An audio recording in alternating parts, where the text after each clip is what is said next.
各位早晨，今朝又凍咗啊！本港今朝早天氣寒冷，各區氣温降至11度或者以下，普遍較尋日低1至2度。我哋睇下，截至上晝7點，各區最低氣温介乎8.3至11.8度，而最高氣温亦都只係得10.4至12.9度。嗱，一齊睇下風勢圖。冬季季候風正係為廣東沿岸帶嚟寒冷嘅天氣，咁大家記得注意保暖啦。預測天氣寒冷，大致多雲。日間部分時間有陽光同埋乾燥，最高氣温大約16度，吹和緩北至東北風，離岸風勢間中清勁。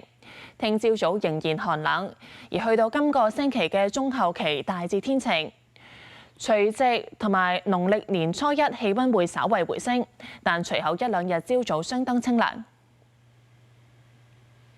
預測今日上晝嘅空氣質素健康風險，一般同埋路邊監測站都係低至中。而預測今日嘅最高紫外線指數係4，強度屬於中等。睇埋其他城市天氣。廣州、澳門多雲，廈門天晴，台北落雨，上海天晴，北京天晴，瀋陽天晴，首爾多雲，大阪天晴，東京多雲。